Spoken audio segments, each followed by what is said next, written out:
Listo, chicos, buenos días. Hello, profe. ¿Cómo están? Buenos días. ¿Mucho frío?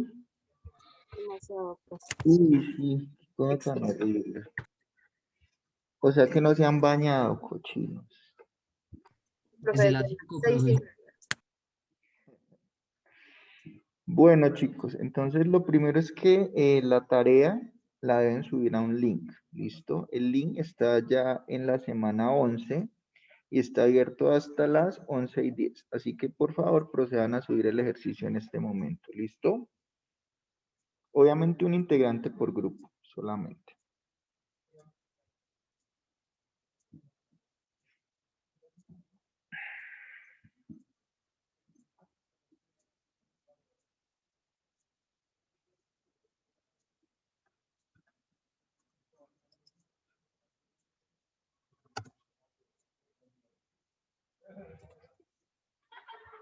Solo lo han subido 3 personas. Esperemos que lo suban los demás. Profesor, ¿usted puede revisar si el mío ya subió? Por favor. A ver.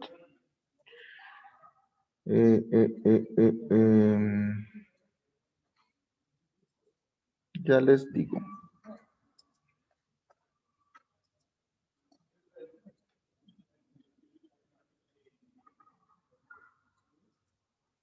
Entonces, subió el de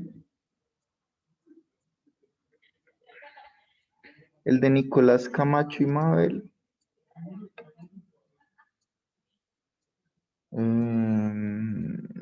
Se quedó cargando. El que montó Laura Caterín Rojas. El de Alejandro Romero y Laura Ponte.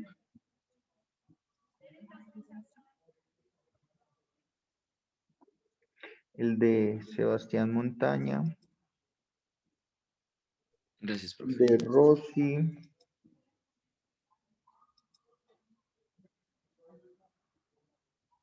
El de Ivonne Rodríguez.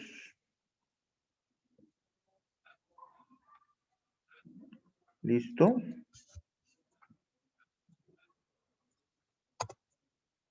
Listo. Ya le enviaron 6 de 13. Yo creería que esos son todos. ¿Listo? Bueno, chicos, una pregunta. ¿Este semestre ustedes han venido a la universidad o no lo han hecho? Una vez.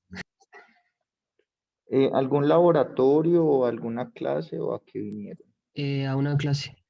O sea, los que vemos gestión de la producción y que podemos y estamos como en la posibilidad de ir, vamos todos los miércoles. Siempre y cuando se pueda ir, ¿no? Con la alternancia. Pero Ok. solo hemos ido una vez. Solo hemos ido una vez que fue antes de Semana Santa. Ok. Bueno, la pregunta es decir, todos ustedes ya tienen el curso de bioseguridad, ¿sí? Pues yo sí. Levanten la mano quienes ya hicieron el curso de bioseguridad.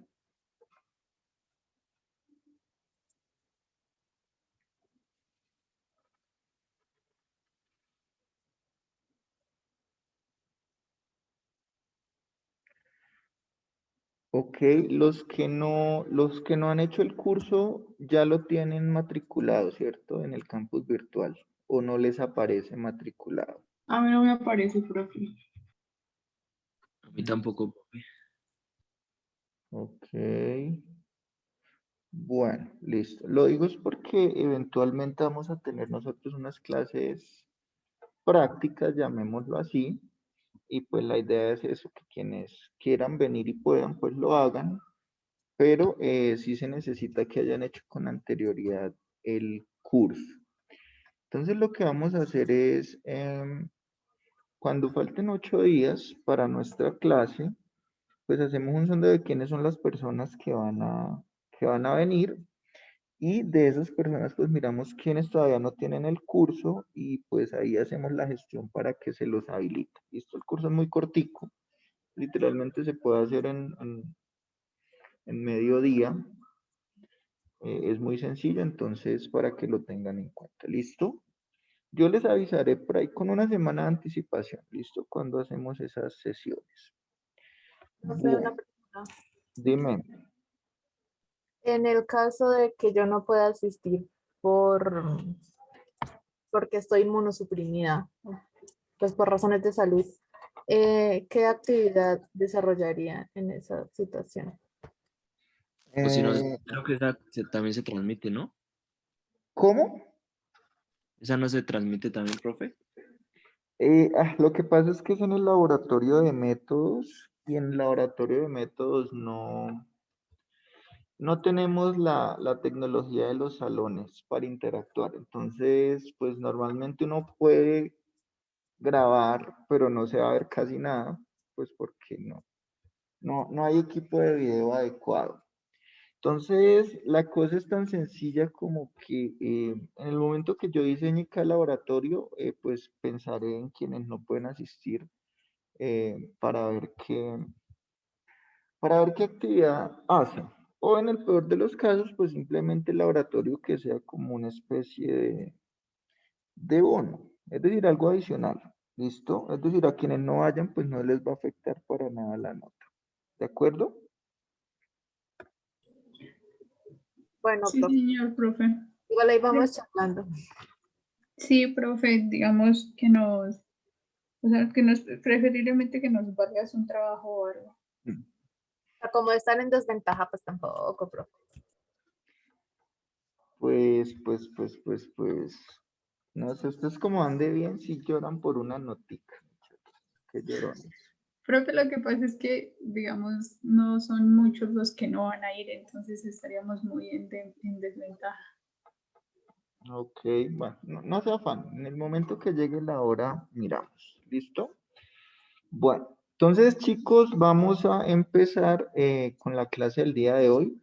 El material está en la semana 11, entonces hay una presentación de clase y adicionalmente hay un archivo de Excel. Entonces, vamos a ver por ahora la presentación de clase. ¿Listo?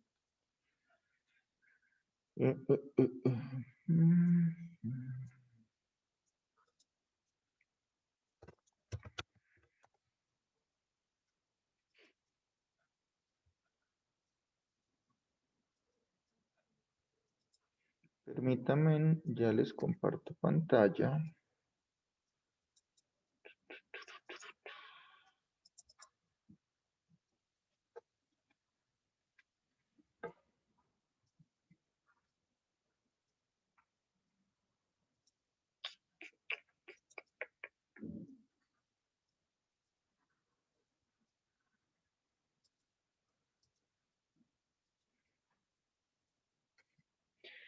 ¿Listo? ¿Me confirman porfa si ya pueden ver mi pantalla, si son tan amables? Sí, profe.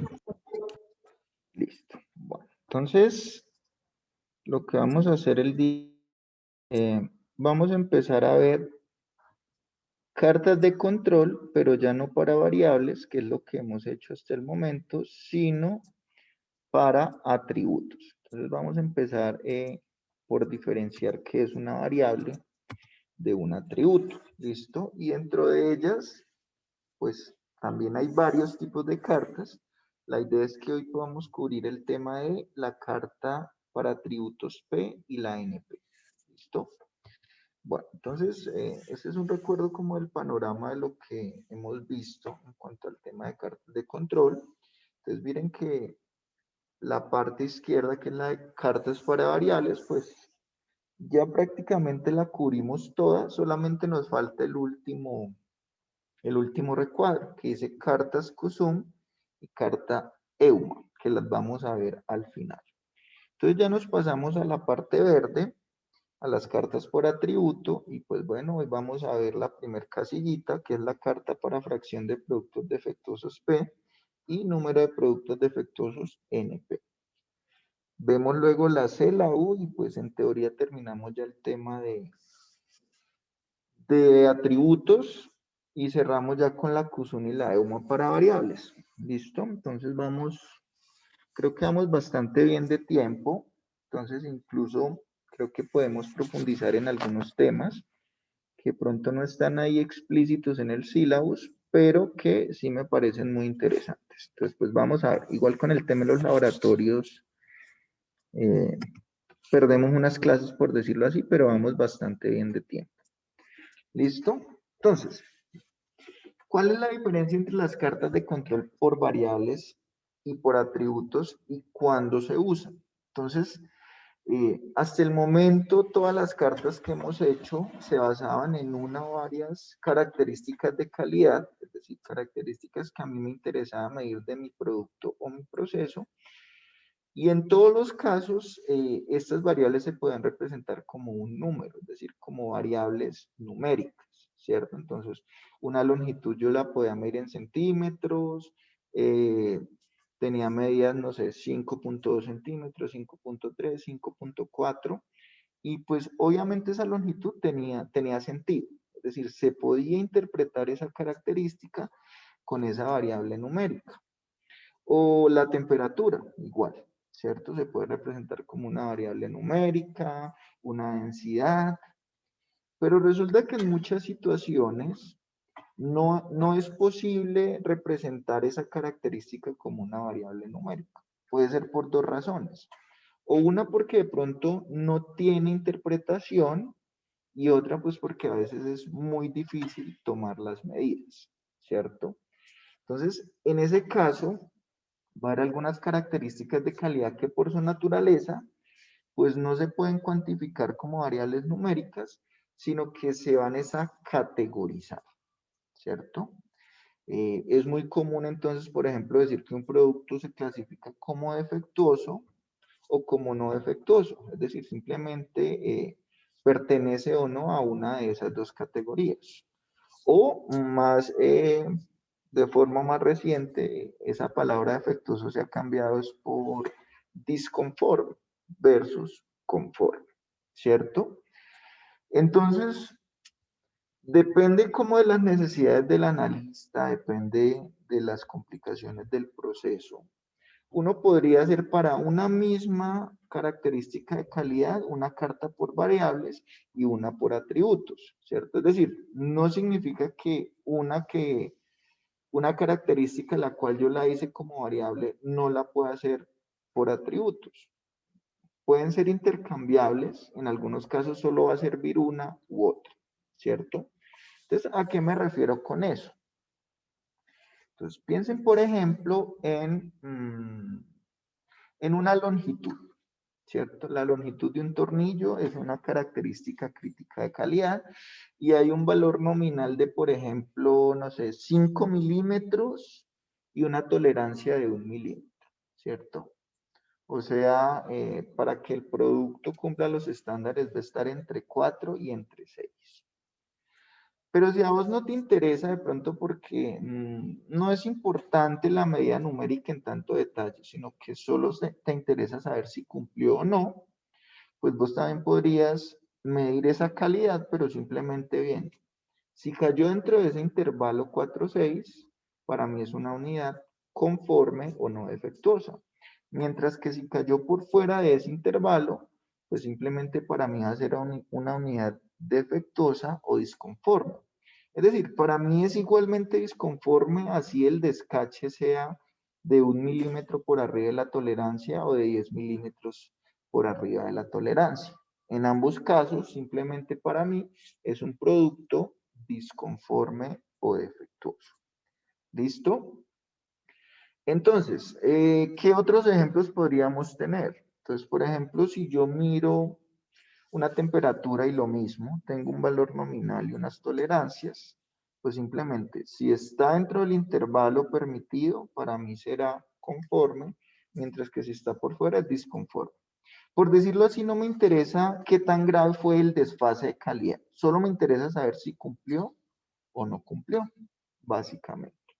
¿Listo? ¿Sí es claro eso, chicos?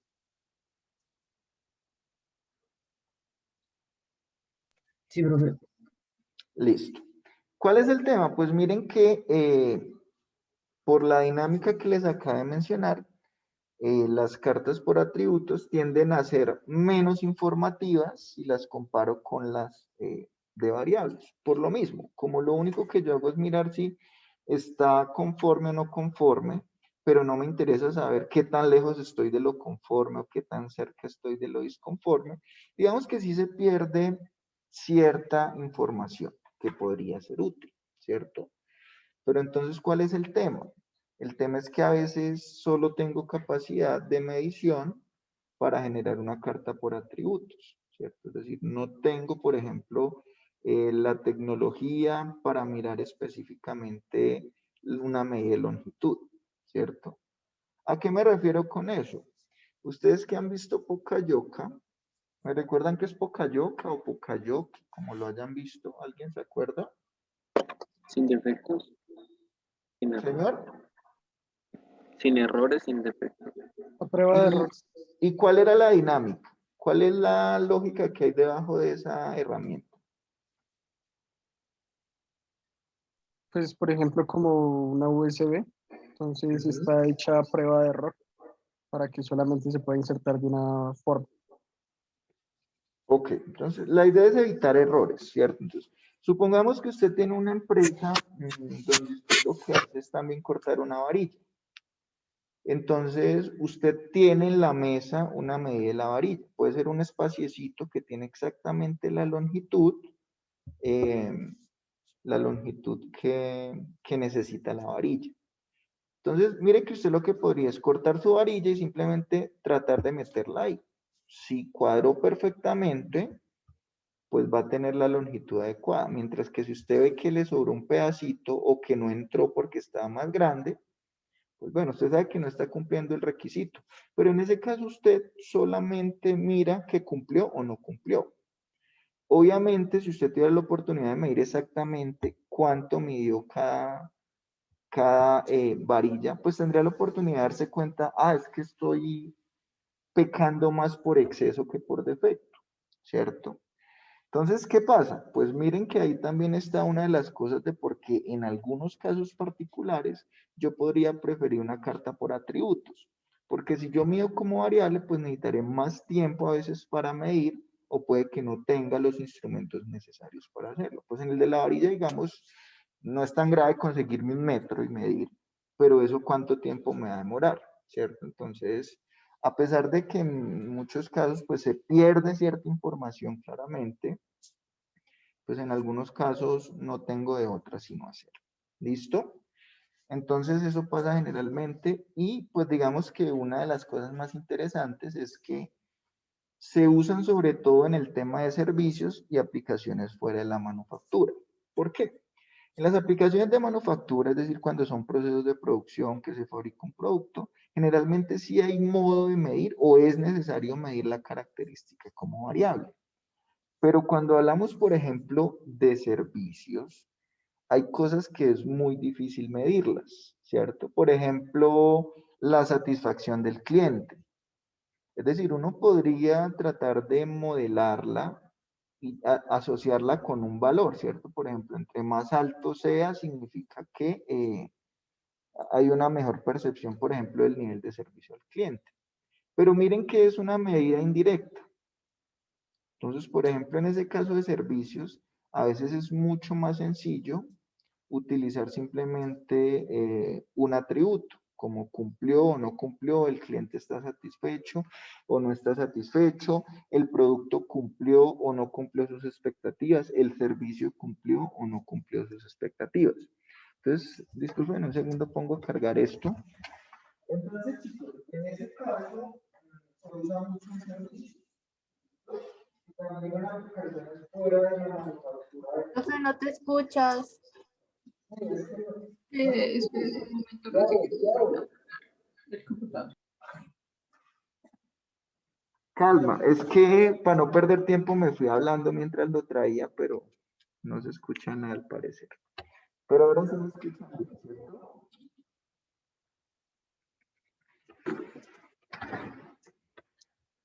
Bueno, entonces se aplica mucho en el tema de servicios y pues digamos que teniendo en cuenta que si uno mira ahorita el tema industrial está mucho más enfocado en servicios que en bienes, pues digamos que se vuelven una herramienta que puede ser útil. ¿Listo? Bueno, entonces vamos a empezar con la primera carta. por atributos que es como el análogo de la carta X y R en las de variables, es decir, es como la más utilizada, ¿listo? Como la más famosa.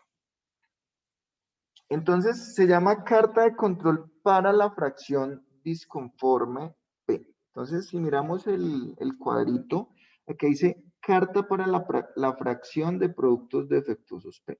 Es la misma, sino que a veces intercambian defectuosos por disconformes, ¿cierto? Pero es exactamente la misma. Entonces, ¿en qué consiste esta carta?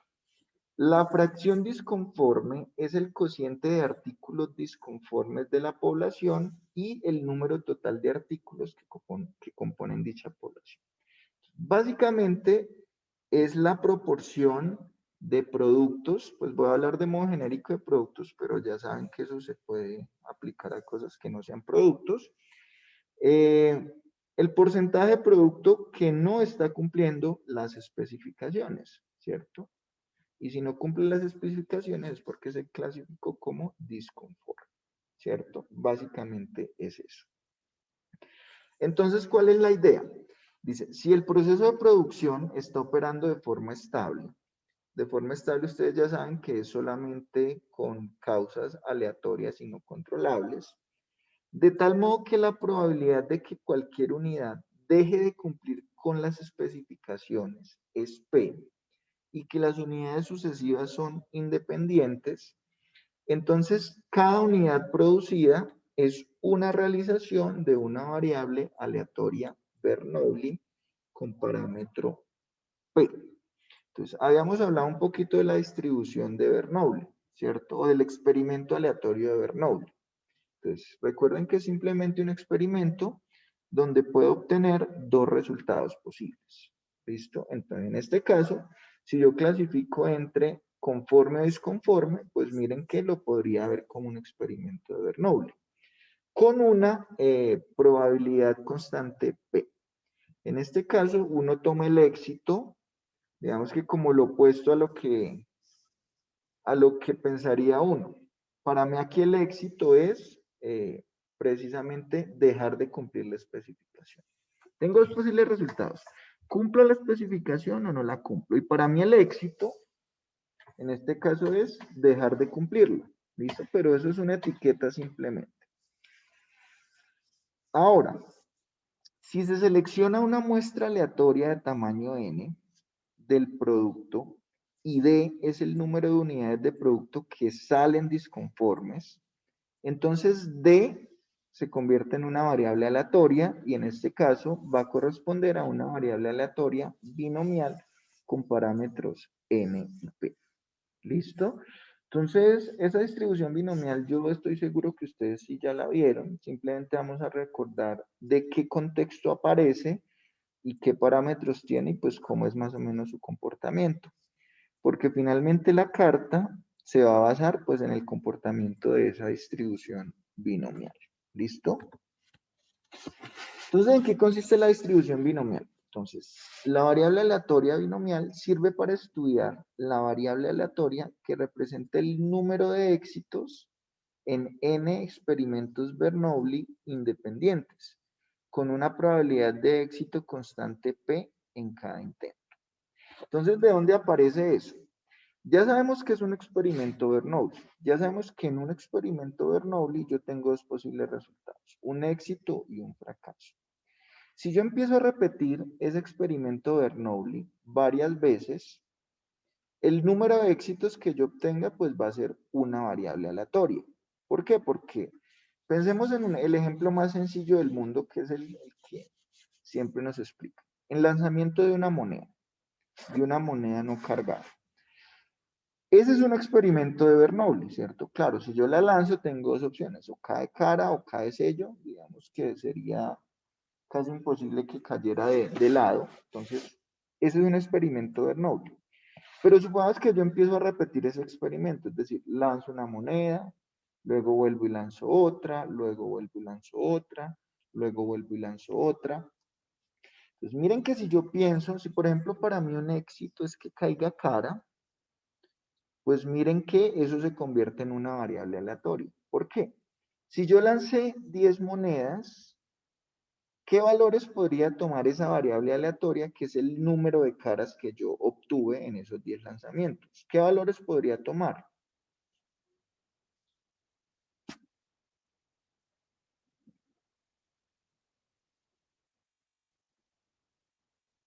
Repito, empiezo a lanzar una moneda y la voy a lanzar 10 veces. Y a mí lo que me interesa saber es cuántas caras salieron en todos esos 10 lanzamientos, ¿cierto?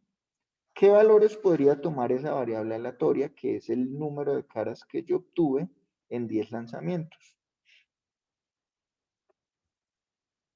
Pues podría ser 10, ¿no? De 1 a 10. Realmente de 0 a 10, ¿cierto? Ah, vale.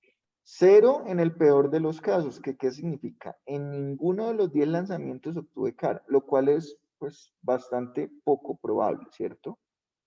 Porque pues si la moneda tiene 50 y 50, yo espero que en algún momento más pronto que tarde caiga cara.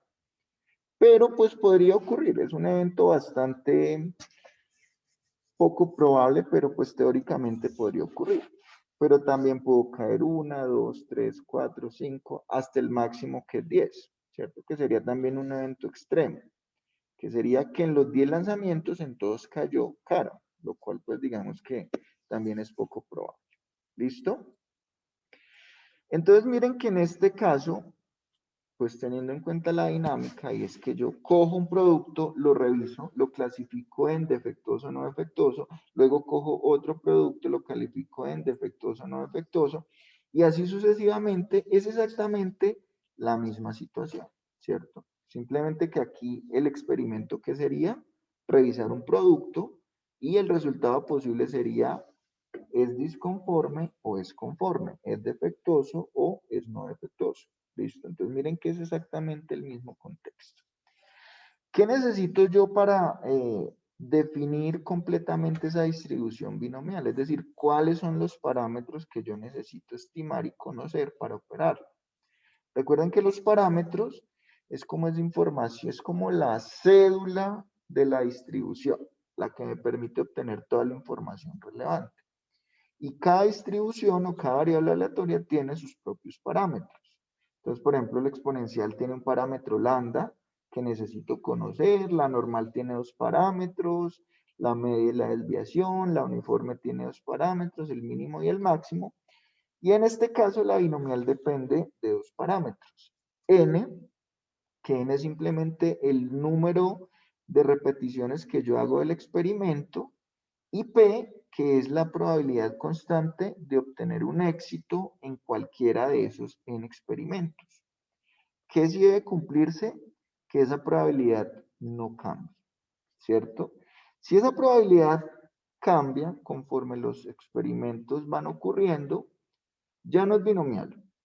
Tendría otra distribución de probabilidad que probablemente no tenga un nombre propio, pero ya no sería binomial. Entonces, ¿a qué me refiero con eso? Si pensamos en el ejemplo de la moneda, y es la misma moneda, bueno, aunque sean monedas diferentes, pero de la misma denominación, digamos que no hay como hechos o no hay como algo que me haga pensar que la probabilidad de una moneda a otra cambie, ¿cierto? Entonces, siempre va a ser como 50-50. Entonces, digamos que ahí cumple perfectamente esa definición de binomial. Pero si usted está revisando unidades y usted hizo un cambio en el proceso, porque por ejemplo vio que la probabilidad de que su unidad no cumpla las condiciones es muy alta y usted hizo algún ajuste en una máquina o algún ajuste en el operario, si usted sigue muestrando, obviamente esa P ahí ya cambió.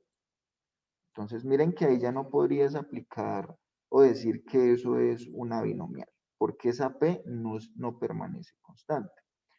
Pero entonces en calidad, pues a menos que uno haga ese tipo de intervenciones sobre el sistema, y pues si se supone que el sistema está funcionando de forma estable, de forma normal, pues uno asume que esa P va a permanecer constante.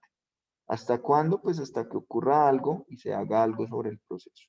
Entonces digamos que no es tan descabellado pensarlo, ni está tan fuera ni tan alejado de la realidad. Entonces por eso digamos que con cierta certeza ese proceso lo podemos modelar como una distribución binomial. ¿Listo? Entonces, como es una variable aleatoria, pues tendrá, si somos de buenas, alguna fórmula específica para calcular su masa de probabilidad. En este caso, la masa de probabilidad, pues es simplemente esta P de X. Miren que únicamente depende de N, que lo conocemos, X, que es el valor precisamente que queremos buscar, P, que ya sabemos que P es la probabilidad de éxito, y aquí lo único raro que aparece es una Q, pero esa Q es simplemente el complemento de la probabilidad de éxito P. Entonces Q tiende a llamarse, no tiende, sino suele llamarse la probabilidad de fracaso. Y el tema es que P más Q siempre debe sumar 1, ¿cierto? Entonces, por ejemplo, en el lanzamiento de una moneda, si la probabilidad de éxito es 0,5, pues la probabilidad de fracaso también va a ser 0,5. ¿Listo? ¿Qué valores puede tomar la variable? Que ya lo hemos discutido, desde 0 y como máximo será igual al valor de experimentos que se realizaron. ¿Listo? ¿Cuál es el valor esperado de una variable aleatoria binomial? En este caso simplemente es n por p. Pues ahí ya nos dan la fórmula sencillita, pero pues a eso hubo que aplicarle el operador valor esperado para llegar a esa respuesta simplificada. Y la varianza de esa variable aleatoria binomial es simplemente np por 1 menos p. Es una distribución relativamente sencilla de manejar. De hecho, es más, creo que es la primera que uno ve. ¿Listo? Ustedes ya la han visto con anterioridad. Ahora, ¿qué tiene de raro la fórmula de P de X? Esos paréntesis ahí grandes, ¿qué significa? ¿Alguien me recuerda? Eh,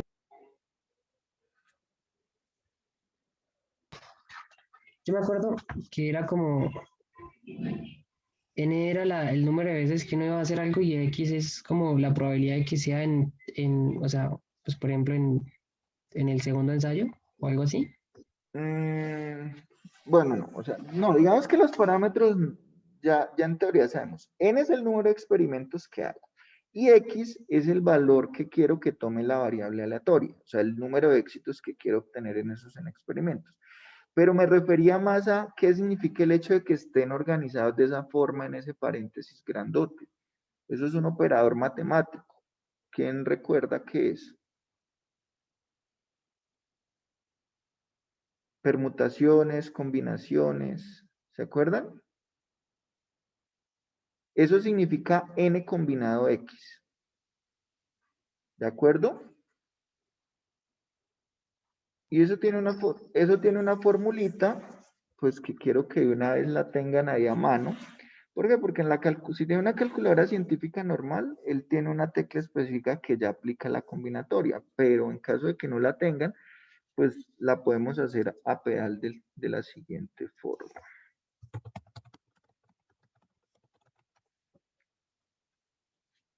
Entonces, esta es la fórmula de una combinatoria. Mire, n combinado x es n factorial sobre x factorial multiplicado por n menos x factorial.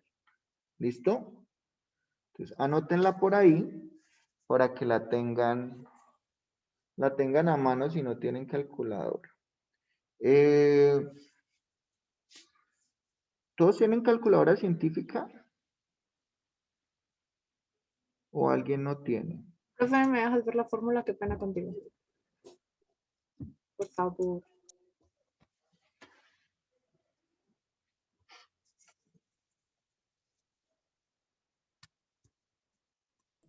Profe, ¿cómo es que se hace en la calculadora? Listo. Entonces, no sé, ¿alguien tiene la calculadora de la mano? Sí, señor.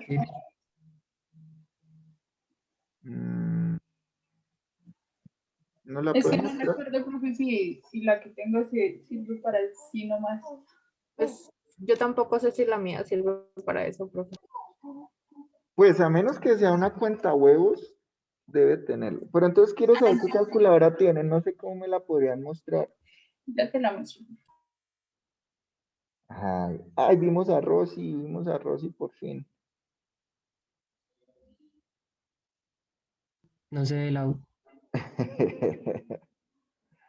¿Quién es la señora de atrás? Mi Ah, sí, hermana, señor. Ah, sí, señor. es mi hermana. Ay, qué Creo pena. que es mi hermana. A ver, no, chicos, creo que no la vamos a ver. Mejor dicho, venga, les digo más o menos qué debería mostrar para que ustedes verifiquen si lo tienen. Entonces, más o menos les debe mostrar lo siguiente. Pero sí, si todos tienen la calculadora que tienen ella, claro que sí debe tener. O sea, no es una función avanzada. A menos que tengan es las que usan las tienditas para hacer su contabilidad. Pero la tecla normalmente va a aparecer como NCP, más o menos así. Entonces ahí simplemente uno le da el valor de N, luego teclea y luego el valor de P y le da igual. ¿Listo? Entonces, pues verifiquen a ver si la tienen. Igual, viéndolo bien, no creo que lo operemos mucho. Profe, a mí me aparece una que es NPR y una que dice NCR. A mí La que también. dice NCR. A mí igual. Oh, ¿Listo? Lo importante es que tenga la C, esa C es de combinatoria, entonces aquí ya puede tener dos letras, cualquiera. Esta es la letra que va, esto sería para calcular A combinado B. ¿Listo? oh. Oh. Entonces, por ejemplo, si ustedes hacen 5 combinado 2, ¿cuánto les da?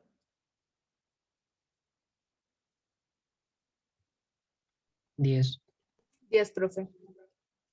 ¿Listo? Eso significa que si tienen 5 y hacen combinaciones de 2, van a tener 10 opciones, 10 posibilidades, 10 posibles combinaciones. ¿Listo? Bueno, ustedes ya creo que vieron técnicas de conteo, permutaciones, combinaciones. Listo, pues entonces ya saben cómo calcularla en su calculadora. Y si no, pues igual la fórmula es sencilla también, entonces no problema. Miremos a ver si nos da el 10 en este caso. ¿Cómo es la fórmula?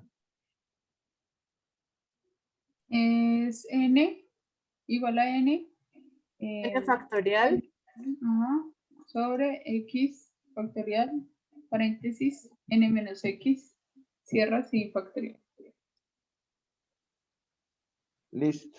Entonces, pues ahí lo pueden hacer manualmente y esperaría que me diera lo mismo. Entonces 5 factorial ya saben que es 5 por 4. Ya lo mismo. Listo. Listo. No desconfíen de la calculadora. Bueno. Entonces pues ahí ya simplemente para hallar probabilidades puntuales o acumuladas, pues de este modo lo hacen. Así como lo hicimos con la... Hola. Sí. Señora. Excel lo hace. Sí, Excel también lo hace. Es más, ahorita cuando estemos en Excel probamos cuál es la función. ¿Listo?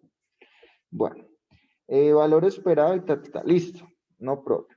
Ahí todo. Entonces ahora sí, miremos un poquito más qué es esa fracción disconforme, a ver qué distribución de probabilidad tiene. Entonces, la fracción disconforme muestral, que la vamos a llamar P gorrito, es una variable aleatoria que se define como el cociente de, entonces recuerden que ¿qué es D? Es el número de efectos que usted encontró en la muestra sobre el total de unidades que usted revisó, ¿cierto? Entonces ahí no hay pierde. Esa es una variable aleatoria, ¿por qué? Pues porque vos no estás esperando que todas las unidades o todas las muestras que tomes tengan exactamente el mismo número de efectos. Unas tendrán más, unas tendrán menos, eso tendrá un promedio, pero cada muestra individual pues tendrá un valor diferente de él, digamos que es natural que eso sea así. Entonces, esto tiene un valor esperado, que es simplemente la proporción, que sería la proporción de efectos sobre el total, y aquí pues está como la gran ayuda que nos brindaron, y es que usando las propiedades de esta distribución binomial, podemos llegar a que la varianza de esta fracción disconforme es P1 menos P dividido en N. Ojo que yo no estoy diciendo que esto sea binomial. No, lo que es binomial es cuando yo reviso una unidad, si la clasifico como conforme o disconforme. Pero aquí ya estamos hablando no de las unidades, sino es de la proporción de unidades defectuosas, ¿cierto? Entonces, esto es otra variable aleatoria. Entonces, esta varianza, pues, tiene que ver un poco con esta varianza, pero pues se le hizo un cambio matemático porque no se está hablando de exactamente el mismo fenómeno, sino de un fenómeno relacionado con la binomial. Entonces, pues digamos que esto se podría demostrar estadísticamente, pero pues en nuestro caso digamos que no vale la pena hacer tanto esa demostración, sino usar el resultado. ¿Listo? Entonces, para esta proporción o fracción, cuando diga proporción es lo mismo que fracción, disconforme tenemos que su valor esperado es P y que su varianza es P1 menos P sobre E. Y teniendo en cuenta estas dos propiedades es que podemos hacer ya nuestra carta de control. Entonces, en este caso, pues, recuerden que ese es el modelo general para una carta de control, ¿cierto? La línea central es la media del parámetro W, que es al que le estoy haciendo la carta, y pues sus límites serán esa media más un múltiplo, la desviación estándar de ese mismo parámetro. Ya saben que en nuestro caso K siempre lo hemos trabajado igual a 3, pues la idea es simplemente en este modelo general reemplazar esta W por P gorro, que es a lo que me interesa aquí hacerle la carta de control. ¿Listo? Entonces cuando yo hago ese reemplazo, pues me va a quedar simplemente de esta forma, ¿cierto? P, o sea, la media es P, más 3 veces la desviación estándar, y pues la desviación estándar es igual a la raíz de la varianza. ¿Listo? Entonces, esta fórmula yo la podría utilizar cuando conozca el valor de P. ¿Qué es el valor de P? Es como el valor de la fracción defectuosa de toda la población, ¿cierto? Entonces, puede haber dos cosas. O puede ser que yo del proceso ya lo he estudiado mucho tiempo, tengo muchos históricos y ya tengo una buena estimación de P, que ya podría tomarla como la P poblacional, por decirlo así. O también, en este caso, es una de las cosas chéveres de trabajar con atributos, es que yo esa P la puedo poner como la meta que yo quiero lograr. Es decir, yo quiero que P en mi proceso sea el 20% máximo. ¿Qué significaría eso? Pues que en promedio el 20% de mi producción sale defectuosa, lo cual no es tan bueno. Pero pues yo podría como empresa definir un valor teórico de P con el que quiero trabajar y con el que quiero medir si el proceso de ahí en adelante si cumple o no cumple eso, ¿cierto? Entonces, si conozco el valor de P por X o Y motivo, pues esta sería la fórmula para calcular la carta de control. ¿De acuerdo? Muy fácil, miren que lo único que necesito conocer es P y N, básicamente. Y ya con eso tengo todo. Pero, pues muchas veces yo no tengo el valor de esa P, ¿cierto? Es decir, con certeza no sé cuál es el valor de P y pues simplemente lo que vamos a ver es lo que hacemos siempre. A partir de observación y de muestreo, hacer una estimación, ¿cierto? Entonces, ¿cómo hago la estimación de esta P o cuál es la mejor estimación de esta P? Entonces, la mejor estimación de esa P la voy a llamar P rayita, ¿cierto? Entonces dice, generalmente el valor de P es desconocido y debe estimarse. Supóngase que se tienen M muestras preliminares de tamaño N y sea de sub I el número de artículos defectuosos en la iésima muestra, entonces P y gorro se podría calcular simplemente como el número de defectos que encontré en la muestra número 1 sobre el tamaño de muestra 1. En este caso, pues, implícitamente me están diciendo que deben ser del mismo tamaño, N, ¿cierto? Pero vamos a ver más adelante que esta también la puedo hacer para tamaños de muestra variable.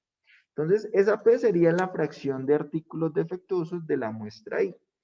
Y la fracción promedio de artículos defectuosos, o sea, algo así como el análogo a la gran media, cuando hacemos la carta X, se puede calcular pues de cualquiera de estas dos formas. Entonces, escoger La proporción de productos defectuosos en cada muestra, sumarla y eso dividirlo en el número de muestras que se tomó, que es completamente equivalente a sumar simplemente el número de productos defectuosos para todas las muestras y eso dividirlo en m por n.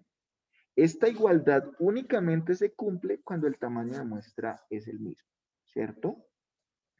Si el tamaño de muestra no es el mismo, tendría que usarse únicamente esta segunda parte. Es decir, si lo calculan, si la muestra es variable y calculan esto, esta parte de acá de la izquierda, y lo comparan con la derecha, va a haber una diferencia. Quizá no mucha, pero sí va a haber una diferencia. Entonces, lo que yo les recomiendo es que de modo genérico usen esta, ¿cierto? Esa sirve en cualquiera de los casos. ¿Listo? Pero si la muestra es igual, o sea, del mismo tamaño, cualquiera de las dos nos va a dar exactamente el mismo valor. Esta sería la mejor estimación de P, ¿cierto? Y pues si esa es la mejor estimación de P, simplemente ya puedo definir unos límites que son, mire que es la misma de arriba, simplemente que la P la voy a, en este caso, reemplazar por su mejor estimación, que es P raya. ¿Listo? Entonces miren que se hace extremadamente sencillo.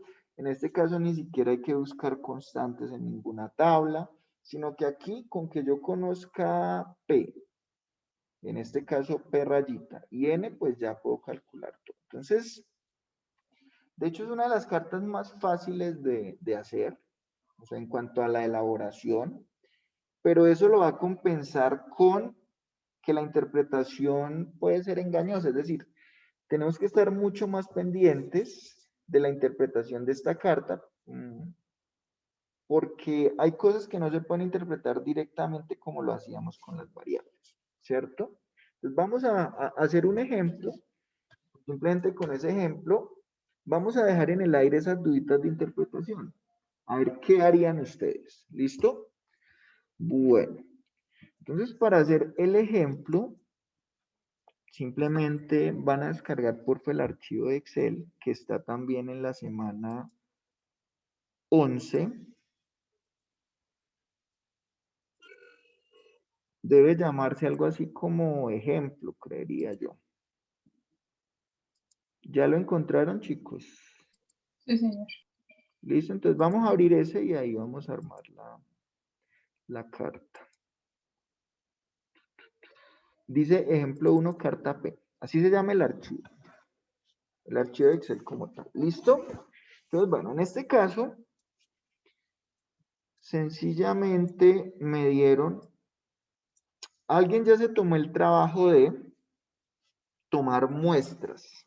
¿Listo? Tomar muestras, en este caso, de tamaño 120. Y entonces ahí viene la primer, ¿cómo decirlo? La primera diferencia un poco con las de variables, y es en que en las cartas de variables los tamaños de muestra generalmente eran pequeños, ¿cierto? Miren que como en los de atributos de cierta manera es más fácil medir, porque yo no me pongo a medir unidad por unidad qué longitud tenía, sino que hago una prueba rápida, para decir si está defectuoso o no. Pues lo primero es que eso me permite, por decir algo, muestrear más rápido, ¿cierto? Y lo otro también es que si las probabilidades de encontrar un defecto son muy pequeñas, se tienen que tomar muestras muy grandes. ¿Por qué? Porque si vos tomas muestras muy pequeñas, y como la probabilidad de defecto es relativamente pequeña, es probable que en muestras pequeñas no encuentres ninguno defectuoso.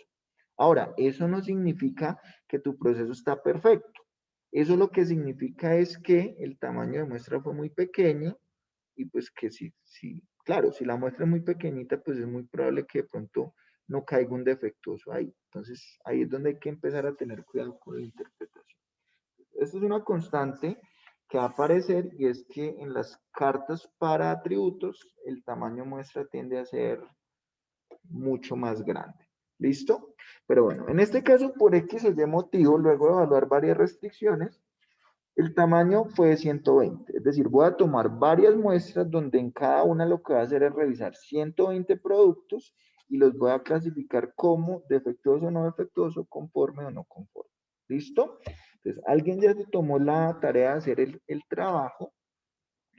En este caso, tomó 25 muestras y lo que hizo esa persona es, de esas 120 en cada muestra, él contabilizó cuántas salieron defectuosas o cuántas no cumplían los requerimientos.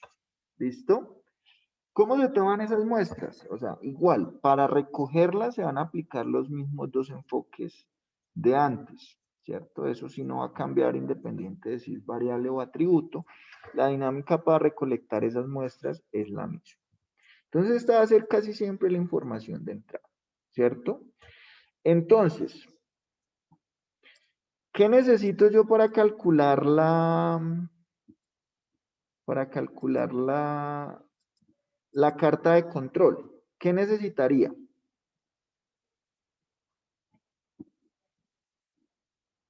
¿Qué calculo primero? ¿Qué opinan ustedes? La P que es como con un gorrito. La pego rito. La P gorrito de cada muestra.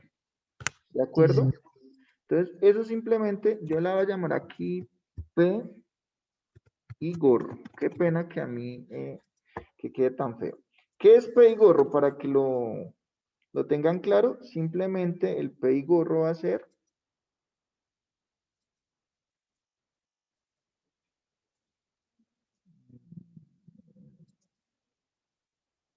esto, que finalmente esos son los puntos que yo voy a graficar y a seguir que no tengan ningún patrón dentro de la carta, ¿cierto? Entonces miren que cómo se calcula, de ahí es el número de defectuosos que hubo ahí sobre el tamaño de muestra. Entonces, ahí va a ser extremadamente fácil.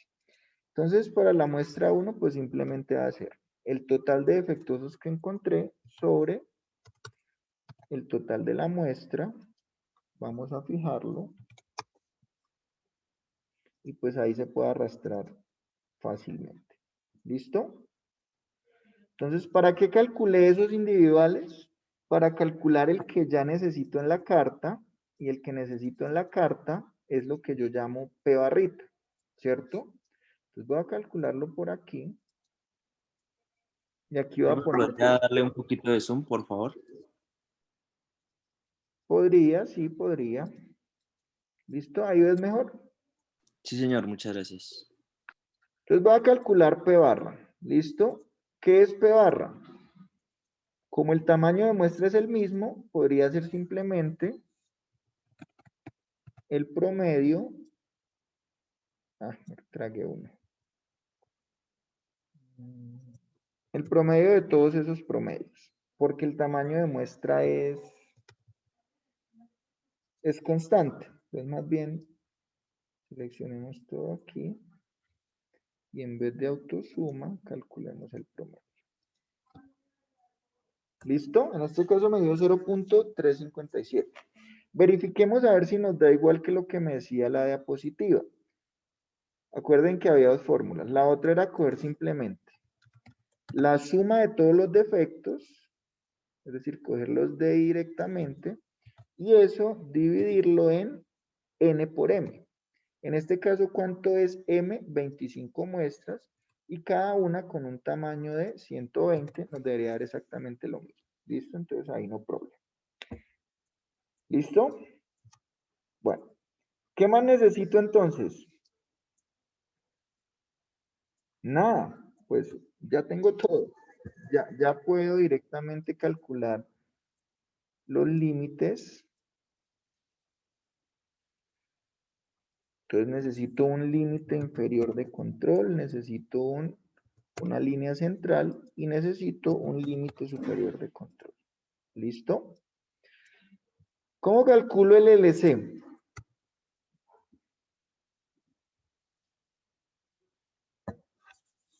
O sea, la línea central.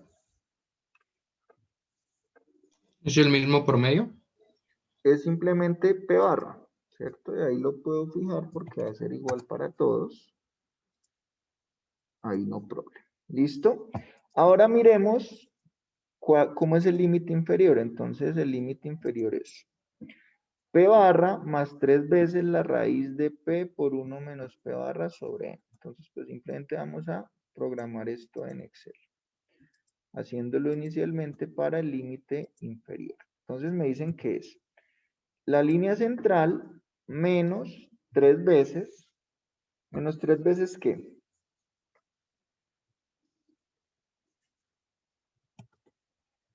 3 veces por la raíz de, en este caso, P gorro no, perdón, P barra, por 1 menos ese mismo P barra. Y todo eso lo voy a dividir en el valor de N y crucemos dedos que haya puesto todos los paréntesis. A ver, listo. Y ahí podemos fijar todas estas celdas, ¿cierto?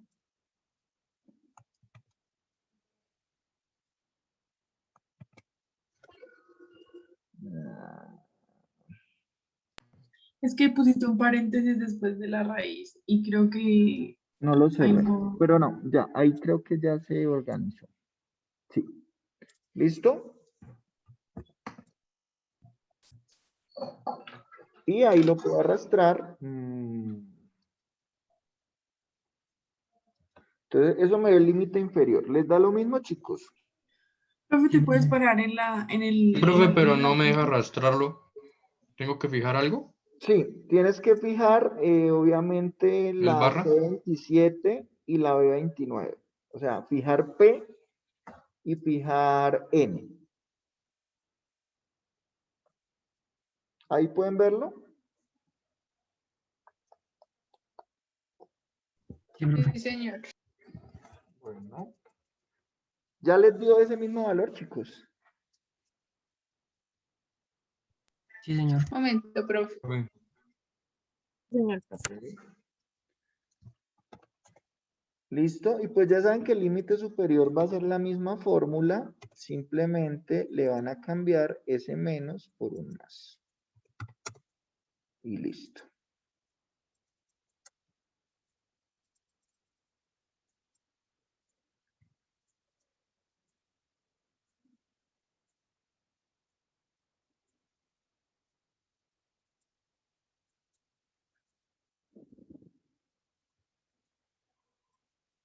Profe, ¿qué menos se Profe, cambia? ¿El del menos 3 o el de menos otra vez barra? P barra.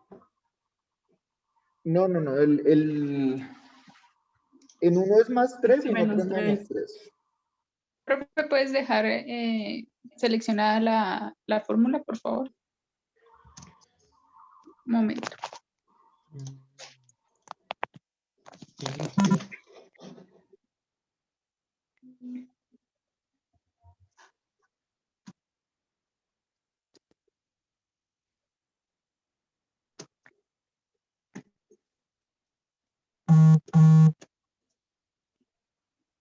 ¿Listo, chicos? ¿Nos dan esos mismos límites? Sí, señor. Señor Pues profe. listo.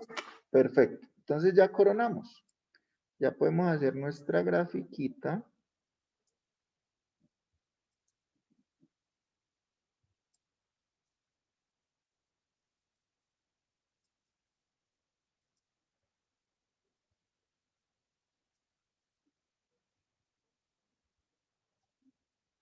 Bueno, a ver, entonces...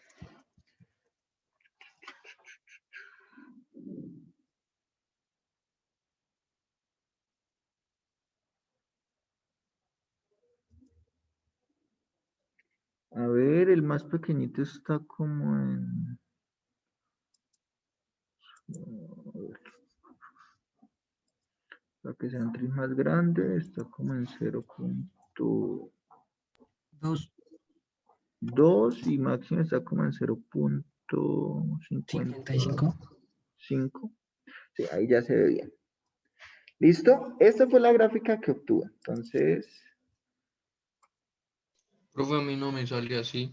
¿Será que tengo que pasar los datos otra vez o qué? espera que creo que tú fue el que te pasó en el parcial, ¿cierto? También. ¿Cómo te da o Sí, qué? profe. Pues me dan 3 líneas rectas y ya. Es en Ah, pues dispersión, porque ¿no? no seleccionaste P y gorro, creería yo. Sí, profe, sí lo seleccioné. ¿Sí? Si quieres, ¿nos puedes compartir pantalla, por favor? Voy a ver y lo vuelvo a intentar y ya. Y si no sale, les te comparto. Yo creo que ahora sí te va a funcionar.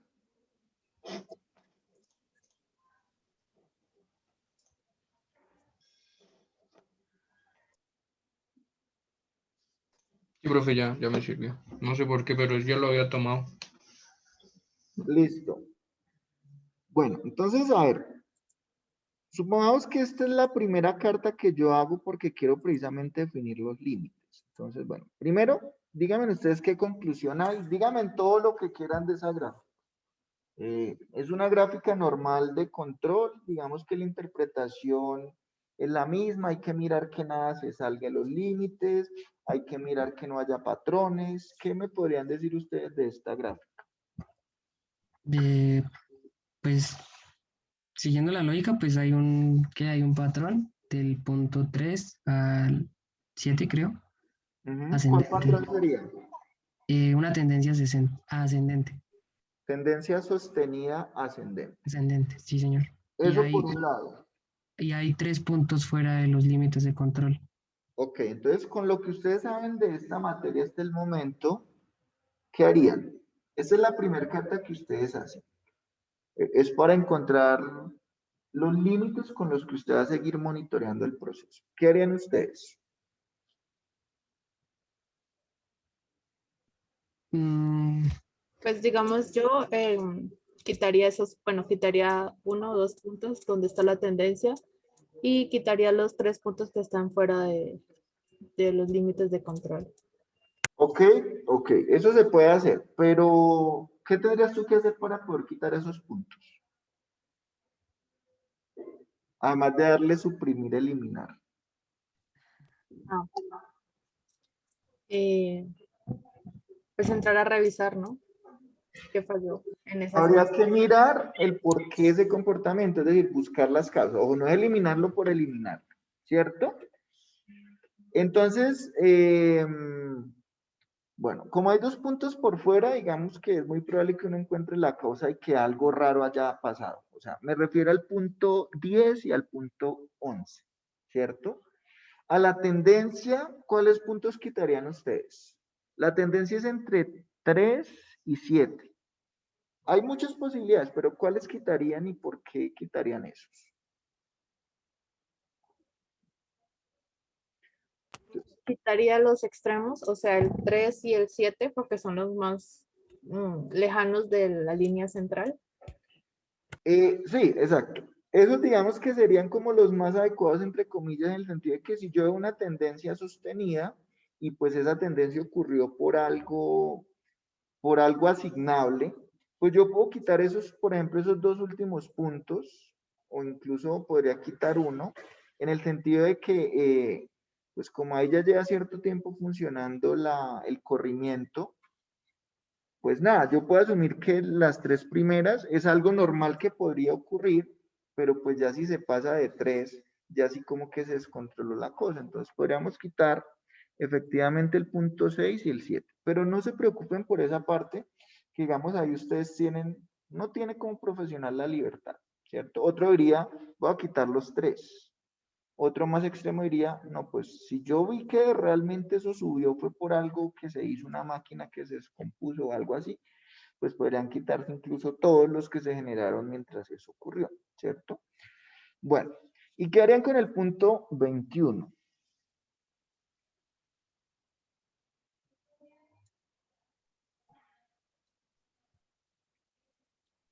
Pues lo mismo, investigar y pues eliminarlo, ¿no?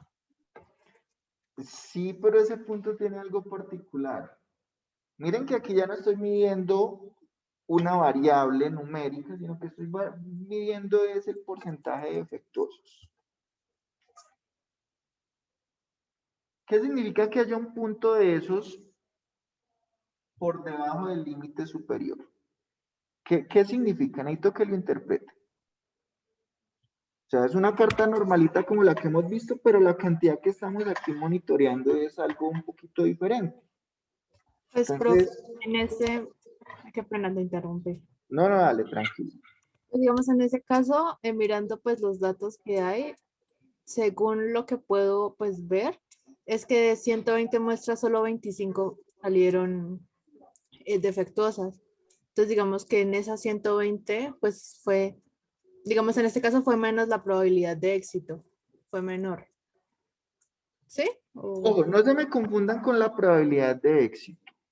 Sino Ojo, la la proporción probabilidad de de éxito, efectos. exacto. Una cosa es la probabilidad de éxito y otra es la proporción, ¿cierto? Entonces, en este caso, la probabilidad de éxito es que un producto, ¿cuál es la probabilidad de que salga defectuoso o no defectuoso? Entonces, qué pena con eso que de pronto es algo confuso. Entonces, esa probabilidad de éxito es 0.357, ¿cierto? ¿Qué significa la probabilidad? Que si yo reviso un producto que se generó en condiciones normales de funcionamiento, la probabilidad de que yo lo encuentre defectuoso es del 35%.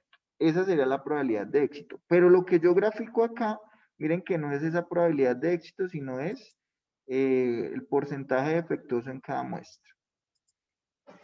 ¿Cierto? Entonces, ¿qué significa ese punto que miren que está por debajo de 0.25? O sea, ¿qué significa ese punto en el proceso? No es tanto que la probabilidad disminuyó, porque de hecho estamos trabajando con el supuesto de que esa probabilidad es constante. Pero, ¿qué significa entonces? Que fue la muestra que menos productos defectuosos encontró. Efectivamente, eso salta a la vista. Entonces la pregunta es, ¿ese punto es bueno, es malo, Pues está es fuera bueno, de ¿no? control? O sea, aunque esté fuera es bueno, ¿no? Entonces, a eso me refería exactamente. Entonces miren que uno, o sea, la conclusión igual es que está fuera de control, pero entonces ustedes tienen que aprender a diferenciar el control estadístico en función del proceso particular, ¿cierto?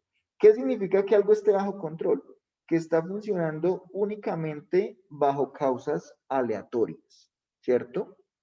Y otra cosa ya es la capacidad del proceso, que la hemos visto en variables, que es la capacidad de cumplir con las especificaciones. Y pues en este caso, digamos, no es que se llame capacidad del proceso, pero pues si hay un punto por debajo del límite inferior, pues bueno, lo primero es que significa que algo ocurrió, es decir, que el proceso ya no está trabajando únicamente bajo causas fortuitas o aleatorias. Entonces, pues si yo tuviera que concluir, yo digo, el proceso está fuera de control. Pero eso en esencia no significa que esté mal, ¿cierto? ¿En qué sentido? Lo que dice el compañero, pues si en esa muestra yo tuve tan poquitos defectuosos, eso finalmente para mi proceso es bueno, porque significa que no generó tantos defectos. Pero entonces hay que tener en cuenta lo siguiente. Miren que ese punto quedó solito por allá abajo. Entonces, habría que averiguar qué pasó, pero averiguar muy bien por qué.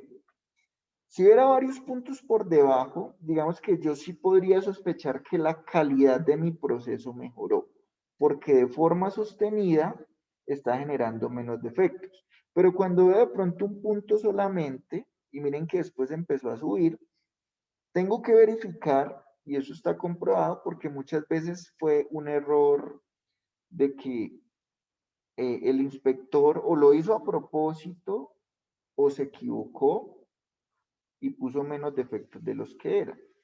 ¿Sí me hago entender? Entonces, digamos que ahí no podría alegrarme yo de que, ay, mi proceso mejoró la calidad. Hay que verificar si de pronto no fue primero un error de digitación o una manipulación a propósito de esa calidad. Entonces ustedes dirán, pero entonces, esa es otra utilidad de la carta. ¿Por qué? Fíjense que haya de pronto alguien de calidad deshonesto y que los de calidad ganen bonificación, por ejemplo, por ese porcentaje de producto defectuoso. Miren que si ustedes no usan una carta de calidad, es como una carta de control, es como mucha, ¿cómo le dijera yo? Mucha información que usted tiene que tener en la cabeza simultáneamente. Pero si usted analiza esta carta, usted este punto sí le da a pensar, bueno, ¿qué pasaría? A revisar. Miren que si usted no es una carta, es muy difícil que ustedes se den cuenta qué pasó ahí. Y puede ocurrir perfectamente que el man manipuló las medidas. ¿Para qué? Para que pareciera menor el porcentaje de efectos, porque precisamente en esa época iba a haber una auditoría y a él le dan bonificación según ese porcentaje de efectos. Entonces miren que son cosas de la calidad que de pronto uno mira en el libro y no se las van a decir así explícitamente, sino que eso ya es usted cómo explota esa carta de calidad. Entonces, el hecho es que aquí un punto tan bajito es raro. Habría que averiguar por qué. Dios quiera que sea porque hubo un cambio y que efectivamente ese día trabajaron súper bien y no se generaron defectos. Pero también puede haber manipulación. ¿De acuerdo? Bueno, pero entonces el tema es que como acá yo quiero poner límites generales para seguir monitoreando, pues bueno, eliminemos lo que necesitemos. Entonces voy a duplicar esto y a copiarlo para no caer en el mismo error de siempre. Voy a generar una copia y lo voy a llamar límites revisados. Del ejemplo 1. Entonces empecemos. Digamos que lo de arriba sí aparentemente pues algo debió pasar en el sentido de que hubo 2 muestras consecutivas por fuera. Entonces vamos a suponer que encontramos la causa, ¿cierto? No sé, una máquina dañada, un operario nuevo que trabajó en ese turno y que no tenía la suficiente capacitación, un lote de materia prima que venía más malito de lo normal. Bueno, entonces no importa. Eliminemos el punto 10 y 11. ¿Listo?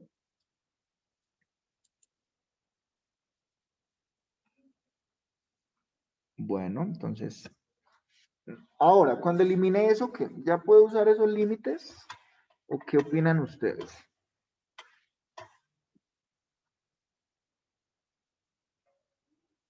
Todavía hay una tendencia, ¿cierto? Sí, señor. Señor. Entonces, eliminemos el 6 y el 7.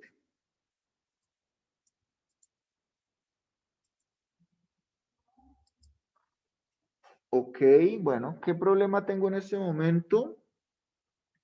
El 17 pues sigue siendo un poquitín problemático. De hecho, ahí me quedó, ¿cuáles eliminé yo? Me quedó una tendencia. Otra vez. ¿Sí lo ven? Sí, O fue pero que es... eliminé lo que no era.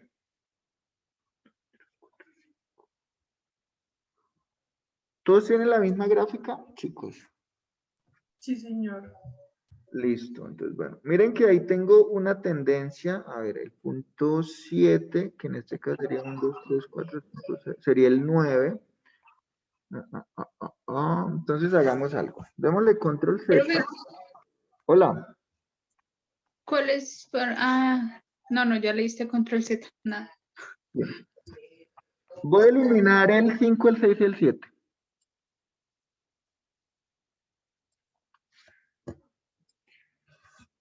Bueno, ahí ya no se ve tan grave, excepto por...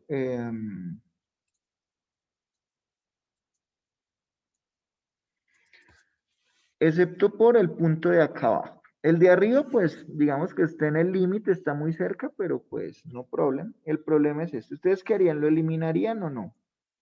El punto, en este caso, el 16. Sí. Entonces, yo lo elimino únicamente después de haber hecho ¿cómo se llama? La verificación. Entonces, vamos a eliminarlo. Vamos a suponer que aquí yo revisé y efectivamente no hubo manipulación y efectivamente ese día se produjeron, ¿cómo se dice? Muy pocos errores. Entonces, ¿qué efecto va a tener eso? Miren que las muestras quedaron relativamente pequeñas. Ya eliminé creo que 5 puntos y voy a eliminar otro. Entonces, ¿qué implicaciones tiene el dejarlo o el quitarlo? Entonces, recuerden que, y asumiendo que sí, funcionó perfecto y ese día hubo muy pocos defectuosos. Miren que como hay muy poquitas muestras, ese punto va a afectar bastante los límites. O sea, si yo sigo trabajando con esos límites, más o menos estaría diciendo que dentro de cada conjunto de 20 muestras, siempre va a haber un punto como que se comporta así, ¿cierto? Entonces, yo lo que haría es, no lo tendría en cuenta, en el sentido de que me puede afectar mucho los límites de ahí hacia adelante, pues asumiendo que se va a seguir repitiendo ese patrón. Y pues como fue algo muy raro que pasó, digamos que yo no espero que ocurra. Entonces, yo preferiría eliminarlo para no viciar esos límites. Pero otra persona podría decir, no, pues dejémoslo, porque es probable que sí, cada cierto número de muestras siga habiendo un comportamiento así, y eso es normal del proceso. Es decir, va a seguir funcionando así. Pero digamos que yo, en mi desconocimiento, lo que haría es eliminarlo. Y ese punto es el punto 21. 21. ¿Listo? Entonces miren que aquí ya los límites sí como que están más bonitos y ya podría usarlos para seguir monitoreando el proceso. Si yo miro, a ver, pues como que no hay nada raro, no hay tendencias grandes, 2, 4, 5, 6, 7, 8, 9, 10, más o menos está mitad y mitad. Digamos que este ya podría ser mis límites revisados para seguir monitoreando. ¿De acuerdo? Entonces, ojo con la interpretación cuando tengan puntos, sobre todo por fuera del límite inferior. Si ustedes ven que hay una tendencia, digamos que uno podría pensar que sí hubo algún tipo de mejoramiento en el proceso. Ahora, no está bajo control estadístico porque pues pudo ser una intervención, ¿cierto? Pero la calidad en el fondo está mejorando.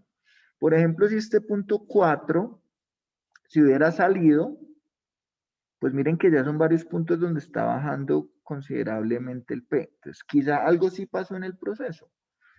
Y cuando digo que algo pasó, puede ser algo bueno, ¿cierto?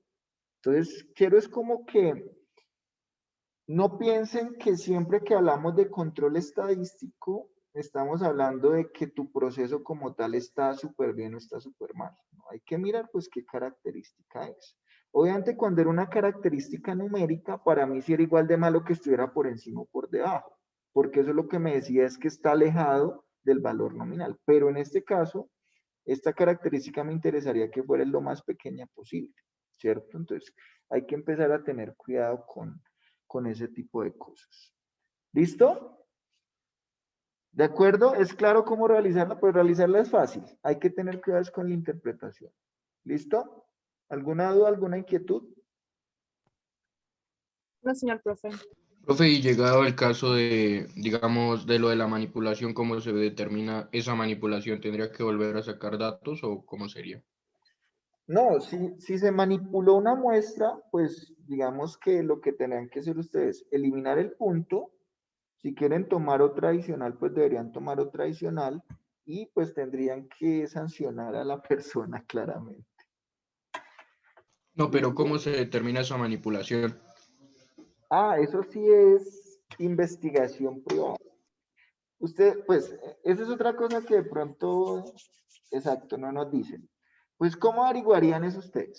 Lo primero es que si ustedes ya ubicaron, tendrían que mirar esas muestras, cuándo se tomaron, esas muestras, quién fue el inspector, si había alguna condición rara en ese proceso. Pues, miren lo siguiente. Uno dice, ah, pues sí, vamos a ver eso. Si su empresa no tiene esa trazabilidad, usted no sabe esas unidades que muestró de qué turno eran, quién las hizo, quién inspeccionó eso, pues usted va a quedarse con las manos atadas. Usted nunca se va a dar cuenta, ¿cierto? No se va a dar cuenta si fue que lo manipularon o fue porque lo hizo el operario borracho o el mal operario. Entonces, ¿qué pasa? Ahí está la importancia de la trazabilidad. Por eso es que uno, por ejemplo, cuando ve un producto, eso tiene un código que dice lote no sé qué. Usted coge una chocolatina y dice fabricado lote 0504. Cuando ellos van y miran en el sistema, buscan lote, y ahí les dice a qué hora se fabricó, qué operario lo hizo, quién lo inspeccionó y tiene mucha información. Si su empresa no tiene eso, y cuando digo eso no tiene que ser el supersistema, pero sí tener un rastreo, pues esa investigación va a ser infructuosa. O sea, te van a seguir viendo la cara, por decirlo así. Entonces, miren que esto no funciona por sí solo, sino que tiene que estar en una estructura, ¿cierto? Entonces, claro, si usted trabaja con operarios y usted no sabe qué unidad la hizo, qué operario, ¿qué pasa? A la hora de que salga el producto defectuoso, ¿a quién le vas a echar la culpa? Pues no a quién le vas a echar la culpa, sino quién va a responder por eso si tú no tienes trazabilidad. Entonces, detrás de eso va a ser cierta trazabilidad. Y cuando digo trazabilidad, no es el supersistema de información que meto el lote y me dice todo, ¿no? Eso aplicar a empresas grandes que tienen presupuesto. Pero en una pequeña empresa ustedes pueden empezar a organizar para tener esa trazabilidad, obviamente al nivel de esas empresas. ¿Sí es claro o te confundí más? Claro, profe, gracias. Listo. Listo, chicos. Bueno, entonces ahora lo que necesito simplemente es que por favor cojan el ejemplo número 2 y hagan exactamente lo mismo que hicimos acá. Es decir, grafíquenla inicialmente, ¿cierto? Y la miramos inicialmente y miramos a ver si tenemos que hacer algún cambio para obtener los límites revisados. Entonces van a hacerlo, yo creo que no necesitan más de 5 minuticos y en 5 minuticos pues le pido a un par de personas que me muestren cómo les quedó la carta. ¿Listo? Y mientras lo van haciendo, pues voy a tomar asistencia. ¿Listo? Para que por favor me respondan.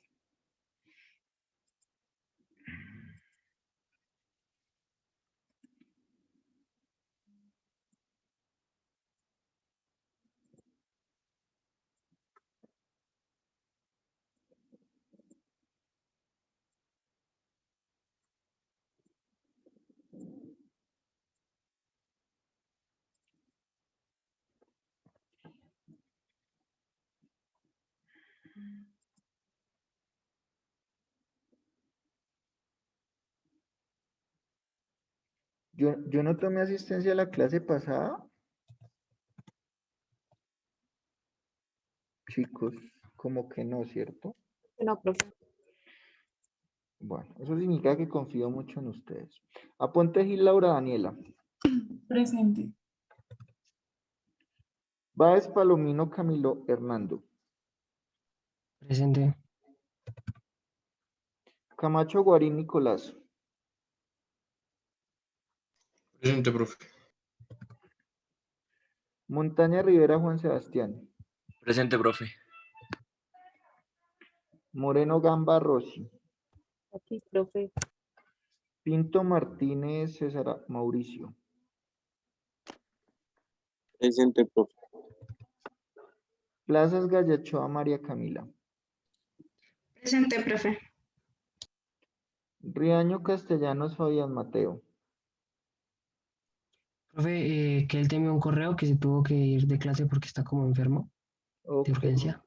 gracias. Rodríguez Sánchez Sergio.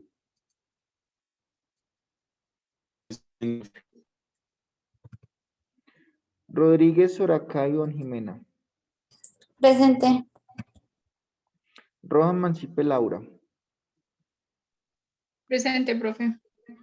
Romero Rojas José Alejandro. Presente, profe.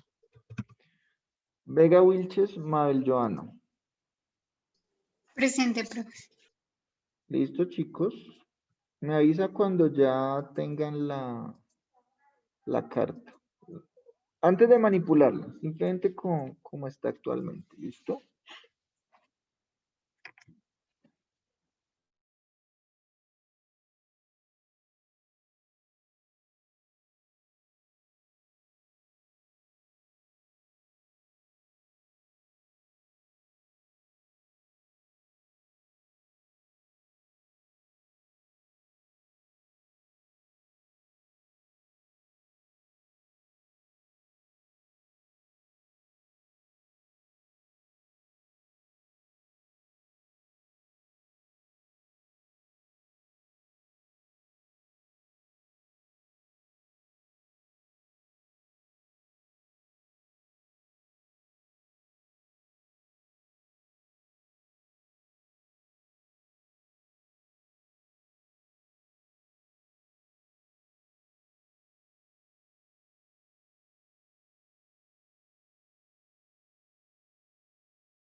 Yo ya la tengo, profe.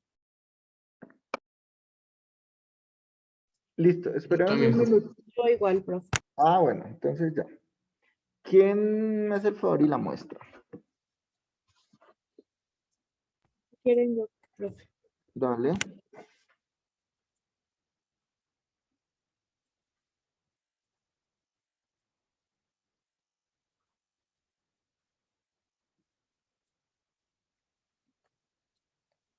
Ay, creo que ya la están viendo, sí. Hasta la 1, perdón. Ahí está.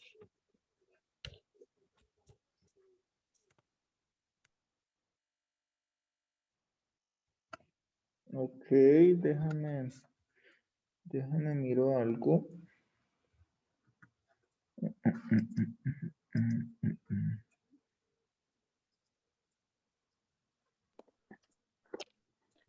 Listo. ¿Me dejas? Espera, no, dale, no mentiras, nada. No. Ok. Listo. ¿Todo les dio los mismos valores? Sobre todo miren los límites. Sí, señor. Profe, lo mismo. Sí, señor, igual. Ok, listo. Bueno, entonces, ¿qué pasa? ¿Está bajo control o no? No sé. No. Pues lo único serían esta tendencia. Ok, bueno, entonces, ¿qué haríamos? Espérame un segundo, que me embalé, me embalé con la pantalla.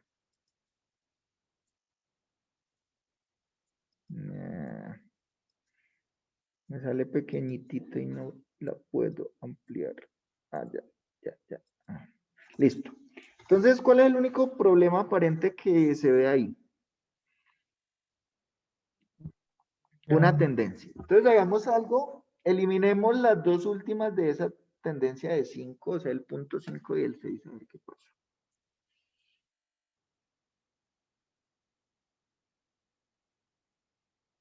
Sigue existiendo una tendencia. Quita el Ah, no, punto espera. 6. 341. No, es Sí, ahí en teoría se arregló. Ahí en teoría se arregló porque si esos dos puntos, el segundo es menor que el primero. Digamos que se podría dejar así, ¿cierto? Entonces, miren que ella está bajo control. Pero entonces la pregunta es, perfecto, está bajo control, pero ¿cuál es el valor de P? Es decir, ¿cuál es el porcentaje de defectuosos que está generando de forma normal? Qué pena que es aquí la cámara. De forma normal su proceso. 31, 34%. Sí, 30. Ok, la pregunta es, si ustedes fueran los dueños de esa línea, ¿qué onda? Pues estamos mal, ¿no? Claro, está bajo control, pero pues, o sea, ahí hay que hacer algo porque pues es un poquito exagerado. Entonces, miren que esa es la otra interpretación importante, ¿cierto? La otra interpretación es, ok, si está bajo control, parece valor de P barra. Pero aquí la pregunta de fondo y la más importante es, ¿y ese P barra qué? O sea, ¿por qué se está generando tanto producto defectuoso? Entonces, miren que en estas situaciones, ok, ustedes siguen su carta y dicen, pues alguien de pronto que no sea un poco crítico, lo único que dice es, ok, ya tengo mis límites de control, sigamos monitoreando y es posible que en adelante el proceso le comporte dentro de esos límites, sin patrones, bien. Pero la pregunta de fondo es esa, ¿y ese 34 qué? Pues miren que en ese caso, pues ustedes como profesionales tendrían que mirar qué es lo que está generando esos defectos. Y obviamente para eso ya miran otras metodologías, ustedes ya vieron causa-efecto, algunos ya están viendo Six Sigma. Habría que averiguar qué pasó y probablemente haya que hacer un cambio, ¿cierto? Puede ser que la maquinaria ya está muy vieja y genera desgaste, o que los operarios no se capacitan. Lo que les quiero decir es que aquí el primer problema es identificar eso, y cuando ya se logre mejorar el sistema, nuevamente tendría que hacerse este ejercicio ya para escoger esos límites bien. O sea, aquí uno los puede coger ciegamente y seguir monitoreando ese proceso, pero miren que aquí en el fondo el proceso ya está mal desde la raíz. Entonces, ustedes tendrían que estar pendientes. ¿Y por qué les digo eso? Porque a veces es muy difícil cuando uno ve sobre todo las materias, uno siempre se enfoca en, pues en el tema que está viendo. Entonces, si es un problema de producción, pues siempre que sus pronósticos, que su planeación agregada, que su MRP. Pero recuerden que la idea de ingenieros es conectar todo eso. Por eso están aprendiendo ustedes herramientas. Entonces, generalmente ustedes van a tener que usar muchas cosas combinadas. Y aquí, por ejemplo, el hecho es que CP barra me parece bastante, ¿qué? Pues bastante preocupante. ¿Listo? ¿Claro eso, chicos? Sí, señor profe. Listo. Bueno. Ahora, por último y no menos importante, tenemos una carta P que es la de la fracción de disconformes o la fracción de defectuosos. Pero también yo puedo hacer una carta que se llama control, ojo, que ya dice para el número de unidades disconformes NP. ¿Listo? Entonces, digamos que la buena noticia es que si yo ya tengo la carta anterior con una modificación muy leve, yo ya puedo construir esta carta. Es decir, me da información muy similar, simplemente que la unidad en la que se mide es diferente. Una se mide en porcentaje y la otra se mide ya en unidades totales. ¿Por qué usar una u otra? Pues, sobre todo, muchas personas, y sobre todo, de pronto, si ustedes tienen que mostrarle esto, de pronto a personas que no tienen mucha capacitación en esta parte, para ellos va a ser más fácil entender de pronto el número de defectos que el porcentaje de defectos, ¿cierto? Pues porque el número total de defectos ya está medio como en unidades, para ellos es un poco más fácil imaginárselo, ¿cierto? Y ya pueden decir, ah, es que 100 unidades es mucho. Mientras que usted les dice 0,2, que es el porcentaje, por ejemplo, equivalente a esas 100 unidades, pues de pronto ellos pierden un poco la visión como de proporcionalidad. Si alguien está empapado en el proceso, pues va a entender lo mismo con cualquiera de las dos. Entonces, ¿cómo se construye esta carta? Miren que si yo miro, básicamente, pero no fue lo que se hizo, fue donde está P, lo multiplico por NP, ¿cierto? Entonces, el valor de P gorro lo multiplico por N, aquí también, pero miren que acá lo que se hizo fue el N multiplicarlo, pero por dentro de la raíz. Porque si hubiera sido simplemente multiplicar por N, pues esto se multiplicaría por 3N. Entonces, al multiplicar por la raíz allá adentro, lo que se hizo fue precisamente cancelar esta N de acá, ¿cierto? Y fue arriba. Entonces, no fue simplemente multiplicar, pero digamos que eso es irrelevante. Estos serían los límites. Entonces, quiero que a partir del ejemplo que hicimos, puede ser el que hicimos entre todos primero, calculemos cuál sería el equivalente en la carta para el número de disconformes para el ejemplo que habíamos hecho. ¿Listo? Entonces, vamos a coger el límite revisado number one, este que ya lo teníamos. Voy a hacerle aquí una copia también.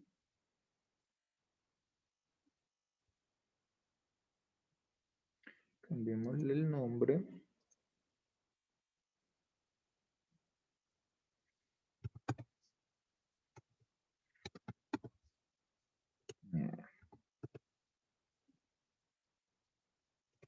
¿Listo? Y miremos cómo la construimos sin necesidad de modificar muchas cosas. Entonces, aquí el valor de N no va a cambiar para nada.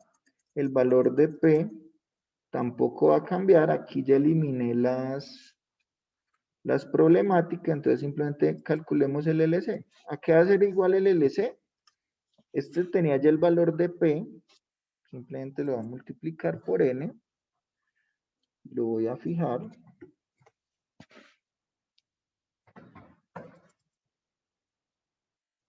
¿Listo? Ahora el límite inferior, entonces, ¿a qué es igual? Entonces, esta primer parte,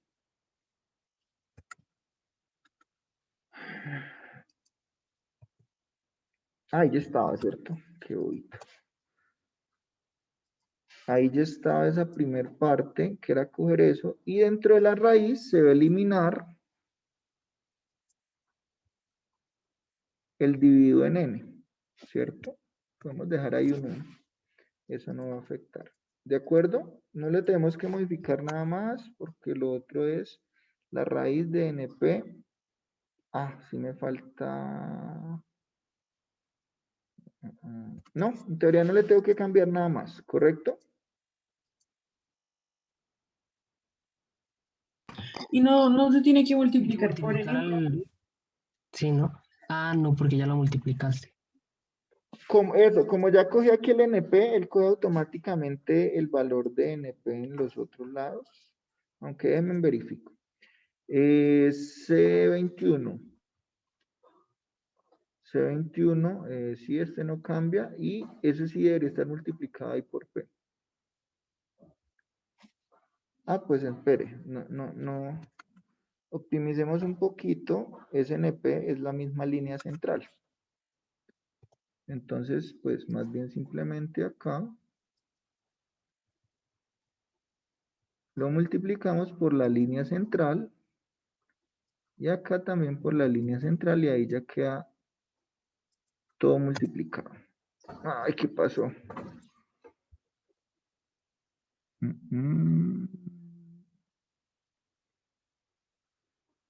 Profe, o sea, la P que está, o sea, la 1 menos P también es multiplicada por el N o es normalita.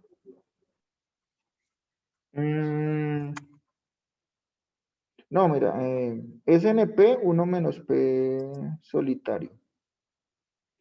Ay, ya me causó curiosidad, pero no, en teoría la NP solo afecta acá.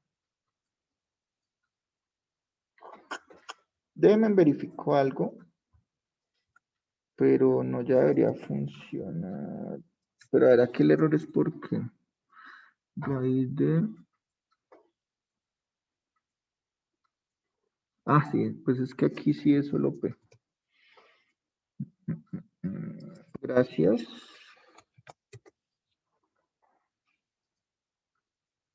No.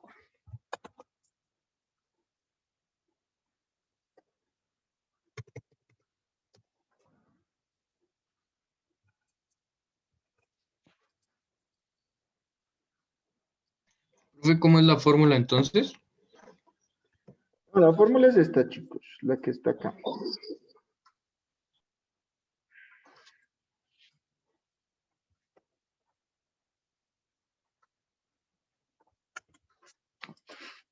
Entonces, después de varias vueltas me dio esto. 25.79, ¿de acuerdo? Sí, profe. Listo. Y en la otra, pues técnicamente solo le va a cambiar este menos por un más.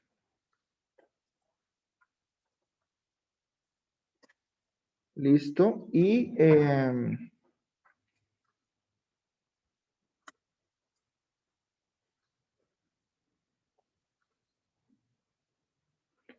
espérame un segundo.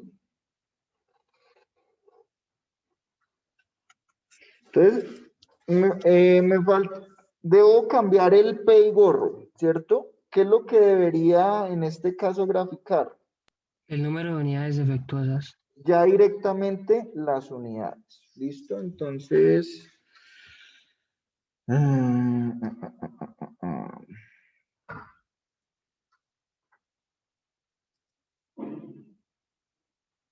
Pero esto me va a cambiar.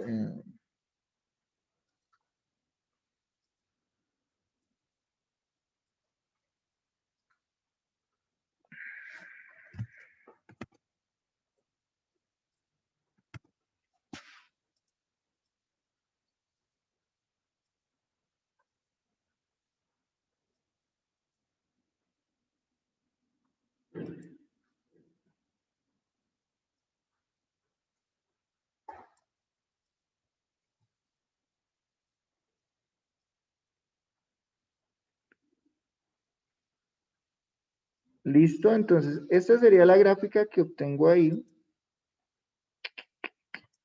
pero ya está medida en unidades. Entonces, ¿qué pasa? Como está en base del mismo tamaño muestra, digamos que el comportamiento pues no tiene por qué ser muy diferente.